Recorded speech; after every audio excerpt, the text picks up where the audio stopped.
Hello guys, अस्सलाम वालेकुम। कैसे हैं आप लोग? उम्मीद है आप लोग फिट होंगे, ज़बरदस्त होंगे, मज़े में होंगे, बढ़िया होंगे। और और बढ़िया तरीके से हमारे रिएक्शंस को एंजॉय कर रहे होंगे। मेरा नाम है तलहा। इसमें मोहसिन तो गाइस गाइस, रमानंद सागर जी की श्री कृष्णा एपिसोड नंबर 9 का पार्ट नंबर 2 लेकर आ चुके हैं जो गाइस। गाइस लास्ट पार्ट था वो इतना कि इंटरेस्टिंग और अमेजिंग और कमाल का था यार कि हम तलहा आपको भाई, बता नहीं सकते मजा आ मोहसिन गया भाई। मामा कंस की कि हालत आए देख के। हाय हाय हाय, यही मैं कहने जा रहा था कि कि मामा मामा कंस कंस। को जैसा पागल होता देखा है ना भाई, हाँ, कि बंदा वही ना, हम यही बात कर रहे हैं, बंदा पहले ऐसे कर्म ही ना करे जिनका फल ऐसा ऐसा भुगतना पड़े भुगतना पड़े। पड़े भाई। बिल्कुल। तो गाइस अब देखते हैं आगे क्या होने आगे क्या जा रहा होने है, वाला देखने है? के लिए चलते हैं वीडियो की तरफ और देते हैं reaction. Guys reaction. Let's see what happen next. सामने आ जा विष्णु, सामने आ। देव की सारी चिंताओं की जड़ है, जड़ को ही काट दीजिए। न रहेगी देव की, वो न रहेगी चिंता। जो उसने कहा था न रहेगी देव वो की, उसके माइंड न में रहेगी आया। चिंता। न रहेगी देव की, न रहेगी चिंता। उसका वध कर दीजिए, उसका वध कर दीजिए, जा बेटा उसका करने वध कर वाला। दीजिए, हाँ, लग पता उसका जाएगा वध कर तुझे। दीजिए।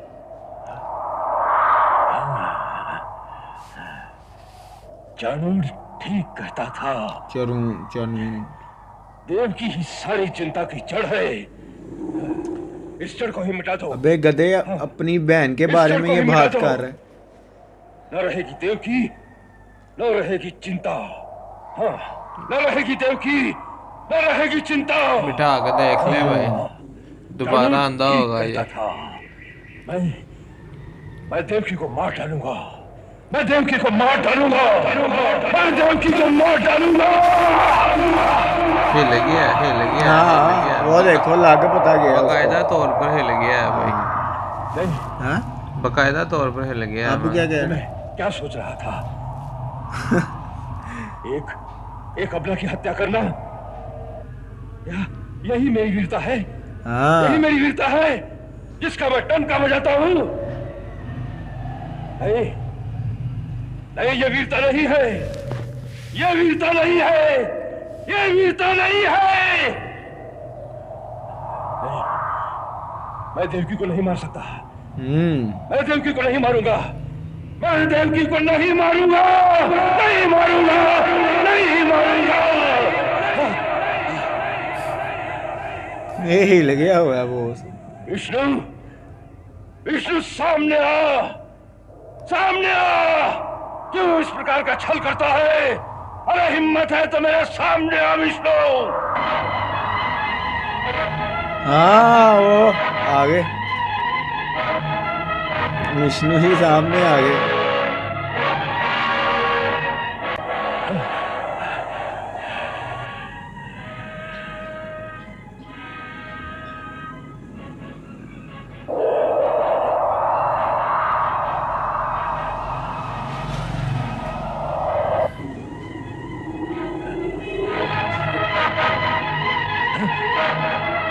ये क्या बात है। अब इसने इस टैक्स से भाग जाना। भाग गया ना।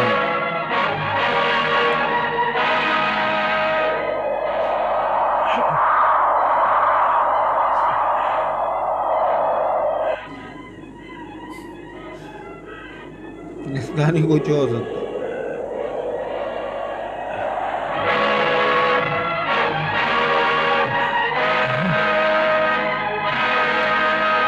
हाँ। अब आंखों पे हाथ रख लिया विष्णु जी आया भाई।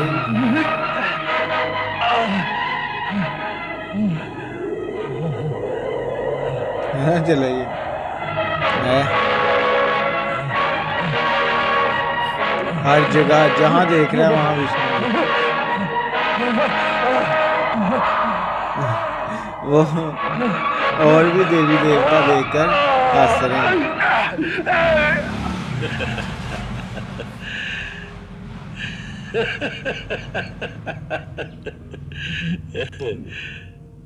कृष्णा जी। वाह प्रभु, क्या लीला है आपकी। जो पापी आपको परम शत्रु समझता है, उसके मन की ऐसी स्थिति कि हर वस्तु में उसे केवल आपके ही दर्शन हो रहे हैं। ये जो निरंतर उसके मन का तार आपके साथ बंध गया है, उसके फल स्वरूप उसे आपकी प्राप्ति अवश्य होगी। हाँ, अवश्य होगी। जो निरंतर हमें ध्याएगा वो हमें अवश्य पाएगा। यही कर्म का विधान है। तो फिर एक भक्त और एक महापापी में क्या अंतर रह गया स्वामी? नारद, तुम इतने अबोध नहीं कि इसका अंतर नहीं जानते हो। फिर भी व्याख्या चाहते हो तो सुनो। जो हमें निरंतर ध्याएगा वो हमें पाएगा अवश्य, परंतु ये भी याद रखो कि इसमें एक गूढ़ अंतर है। जो जिस भाव से हमें ध्याता है हम उसी रूप में उसे प्राप्त होते हैं। क्या बात है, बिल्कुल। भक्त हमें स्वामी, सखा अथवा प्रियतम के भाव से ध्याते हैं तो उन्हें उसी रूप में हमारी प्राप्ति से सुख, आनंद और प्रेम का रस प्राप्त होता है। रस प्राप्त होता है। परंतु कंस हमें शत्रु भाव से देखता है, इसलिए उसे शत्रु रूप में ही हमारी प्राप्ति होनी है। नारद, हमारा रूप सबके लिए एक सा है। एक सा है। उसी रूप को देखकर जहां भक्त और देवता आनंद से गदगद हो जाते हैं, वहां उसी रूप को देखकर कंस भय के मारे तड़प जाता है। ये बात, क्योंकि उस रूप में उसे भगवान नहीं शत्रु दिखाई देता है।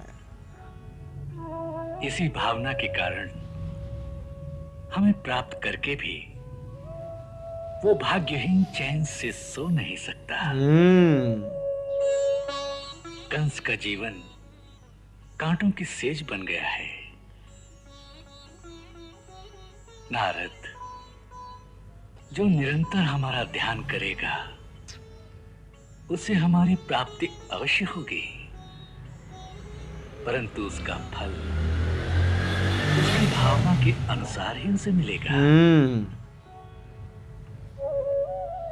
मेरा ये वचन याद रखो। ये यथा मां प्रपद्यन्ते तांस तथैव भजाम्यहम्।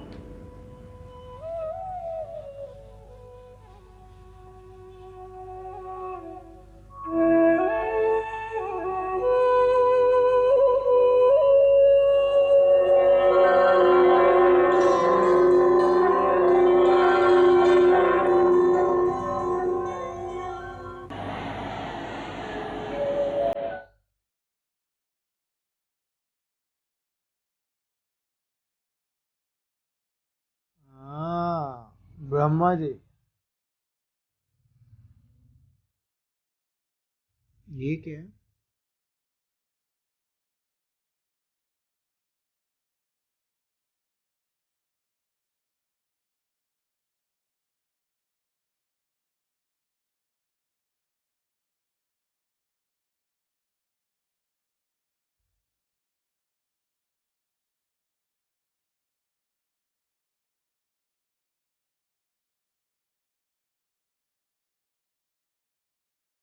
ये क्या चीज है? जैसे कोई वर्ड्स लिखे हुए हैं ना।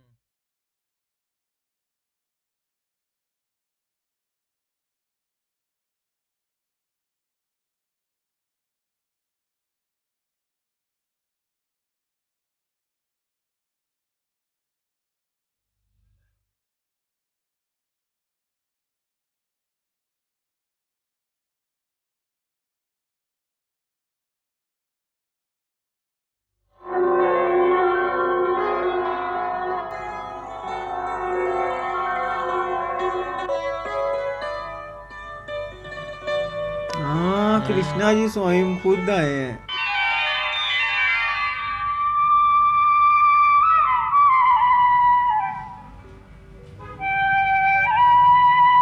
वसुदेव जी और देवकी जी, उनकी आत्माएं।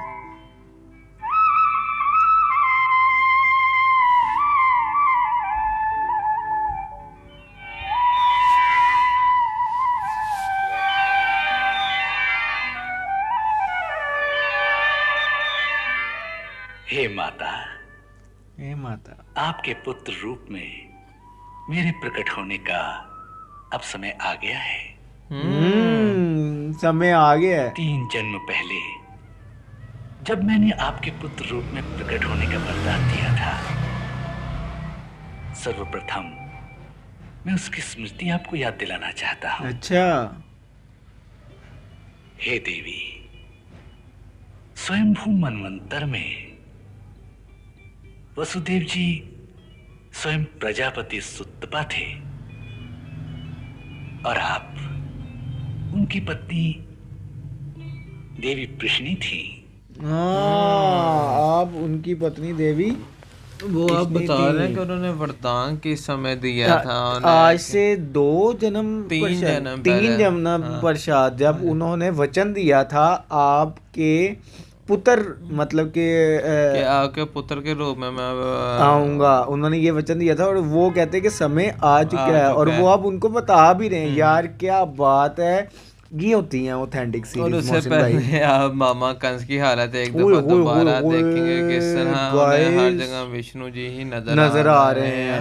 और पर उन्होंने कहा कि उन्हें शत्रु के रूप में नजर आ रहे हैं। हालांकि कोई जब कोई भक्त देखता है वो तो भाई उसके तो वो नैया ही पार हो जाती है एक आप किस्म की। देखें ना कि मामा कंस के जहन में क्या क्या बातें आ रहे हैं। पहले वो देवकी जी के वध करने का सोच रहा हाँ, है, फिर कहते कि नहीं, फिर खुद ही से कहता कि अब मैं हाँ। क्या एक स्त्री का वध करूंगा और फिर मैं अपने बलशाली होने का सबूत किस प्रकार दे प्रकार पाऊंगा। दूंगा, बिल्कुल। और उसके बाद जब विष्णु जी को पुकारे है, जब वो प्रकट हुए, उसके बाद उसकी बत्ती मजीद गोल हो गई, क्योंकि हर जगह विष्णु जी ही नजर आ सही रहे बात हैं। है। और उसके बाद कृष्णा जी ने देखो ना कितना प्यारा वो उनसे कहा, जो बात की कि ये जो है इस जो कि मैं सबके लिए एक जैसा हूँ भाई, सबके लिए। पर जो मामा कंस है वो मुझे शत्रु के रूप में देखता है, इसी वजह से मैं उसे शत्रु के रूप में मिलता हूँ। सही बात है।